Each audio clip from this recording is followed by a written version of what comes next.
Hai, Assalamualaikum. Hari ni saya buat cucur jagung yang rangup di luar dan lembut di dalam. Saya akan gunakan 2 tongkol jagung, buangkan kulit pada jagung dan seterusnya buangkan rambut yang ada pada jagung. Jagung ni kita tak perlu rebus ya. Lepas kita dah siap buang kulit dan buang rambut tu, hanya basuh dan bilas bersih dengan menggunakan air paip. Untuk buat cucur jagung ni, kita akan gunakan jagung mentah sahaja. Jagung ni dia akan masak waktu kita menggoreng nanti.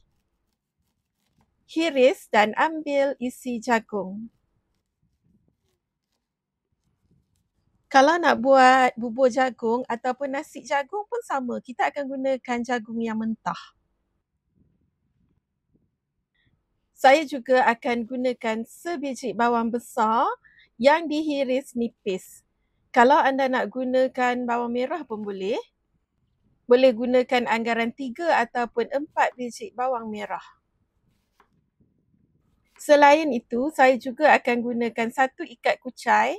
Basuh bersih dulu, buangkan pasir kalau ada pada kucai ni. Dan seterusnya hiris anggaran setengah inci panjang. Biasanya untuk cucur jagung, saya akan masukkan sekali sebiji cili merah. Buangkan biji pada cili dan saya akan hiris secara dadu kecil. Cili ni optional, kalau ada anak kecil yang nak makan, tak letak pun tak apa ya.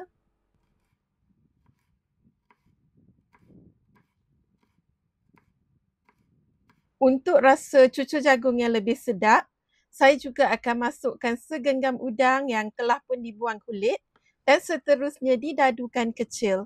Masukkan sedikit saja pun dah cukup sebab kita nak buat cucur jagung bukan cucur udang ya. Ini pula bahan kering. Saya gunakan 1,5 cawan tepung gandum bersama dengan 2 sudu besar tepung beras. Tepung beras ni tips untuk rangup.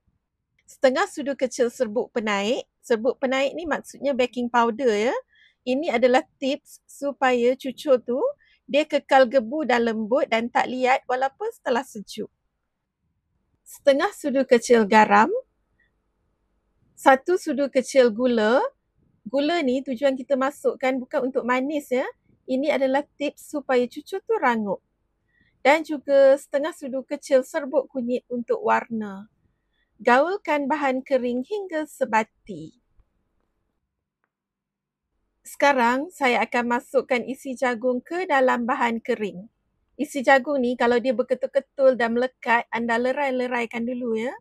Masukkan sekali bawang hiris, kucai yang telah dihiris, cili merah yang telah didadu dan juga udang yang telah kita potong kecil.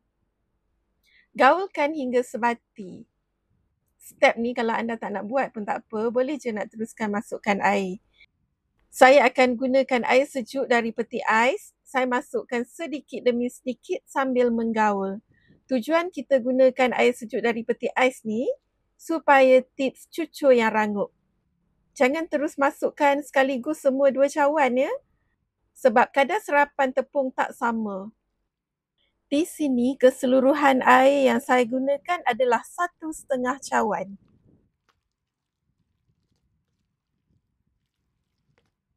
Berhenti menambah air bila anda dah dapat kepekatan yang begini. Saya akan rehatkan cucur ni sekejap, anggaran 20 hingga 30 minit. Kemudian panaskan minyak masak dan gunakan api sederhana. Saya akan gunakan sudu dan akan gorengkan secara nipis sahaja cucur ni. Jangan gunakan api yang kuat, takut nanti di luar dah perang ataupun dah hangus, tapi di dalam masih belum masak.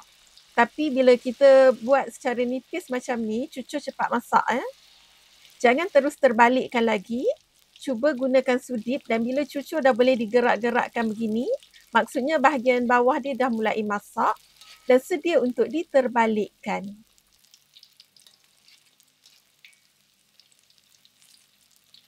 Gorengkan sehingga warna cucur bertukar menjadi perang keemasan. barulah boleh diangkat dan sedia ditoskan minyaknya. Sebaiknya anda gunakan tisu dapur untuk meletakkan cucur ni bagi mengurangkan serapan minyak. Ulangi langkah yang sama sehingga habis kesemua cucur. Cucur ni memang sedap sangat bila kita makan waktu panas. Waktu panas, dia akan rangup di luar dan lembut di dalam. Dan bila dah sejuk nanti pun, dia tak akan jadi liat. Selamat mencuba semua. Siap.